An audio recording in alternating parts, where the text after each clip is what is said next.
ওর পিছু নিলেই আমি রানাকে খুঁজে পাবো।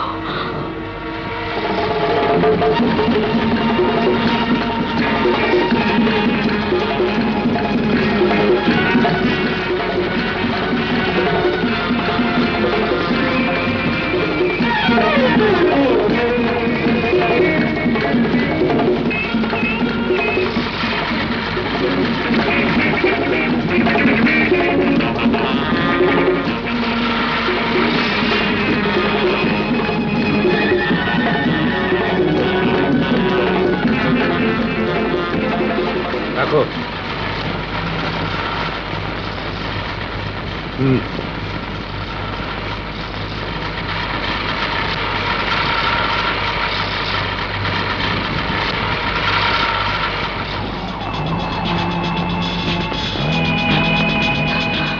এই রানা কোনো গোলমাল করেনি তো? আরে সাধ্য আছে নাকি?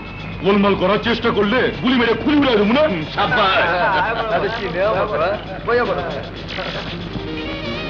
রানাকে বাঁচাতে হবে। রানাকে বাঁচাতে হলে সোহেল, আমি সোহেলের কাছে যাব, বলবো আমি ওর মা, রানা ওর আপন ছোট ভাই।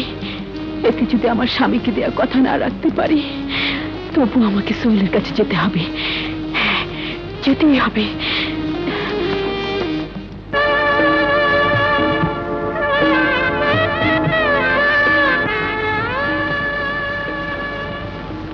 বাহ, একেবারে চাঁদের মতো লাগছে।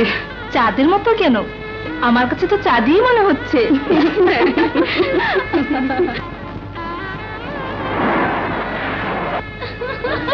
বড় এসেছে, বড় এসেছে, চলো চলো তাড়াতাড়ি চলো, বড় এসেছে, বড় এসেছে। 10,000 টাকা না হলে গেট ছাড়বো না।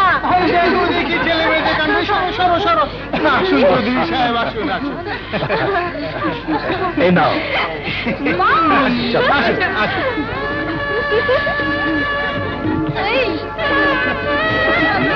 ড্রাইভার ভাই, একটু তাড়াতাড়ি চালান।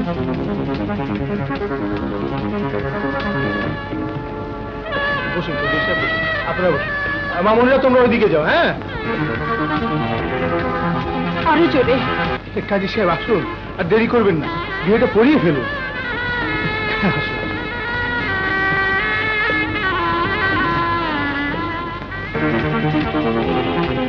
আরো জোরে চালান। কি ব্যাপার, অন্দর থেকে এখনো এজিন নিয়ে এলো না? এক্ষুনি এসে পড়বে। আমার দুজন ইম্পর্টেন্ট গেস্ট আসার কথা, আমি একটু দেখে আসি। ঠিক আছে।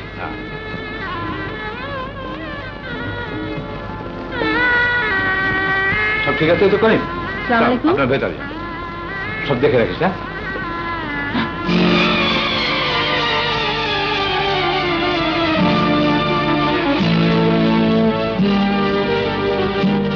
তুমি তুমি এখানে কি চাও? আমার ছেলেকে। কে কে তোমার ছেলে? কেন, আপনি জানেন না? পথ ছাড়ুন। খবরদার, আর এক পায়ে এগোবার চেষ্টা করবে না। এই মুহূর্তে এখান থেকে চলে যাও, নইলে তোমাকে আমি কি করবেন, আর কি করতে বাকি রেখেছেন? 25টি বছর ধরে আমাকে জ্বালিয়ে পুড়িয়ে অঙ্গার করেছেন। আমার সন্তানকে আমার বুক থেকে কেড়ে নিয়েছেন, আমার সুখ শান্তি ছিনিয়ে নিয়েছেন। আর কি করবেন? প্রয়োজন হলে একেবারে শেষ করে ফেলব। যদি সাহস থাকে চেষ্টা করে দেখুন। আমি আমার সন্তানকে ডাকছি। তোমার আওয়াজ সন্তানের কান পর্যন্ত পৌঁছাতে দেব না। মায়ের ডাক সন্তানের কানে পৌঁছতে দেবে না, এমন কোন দেয়াল দুনিয়াতে সৃষ্টি হয়নি চৌধুরী সাহেব। বেশ, চেষ্টা করে দেখো। বেয়ারা, বেয়ারা, ওকে গলা ধাক্কা দিয়ে বের করে দে এক্ষুনি। না না না।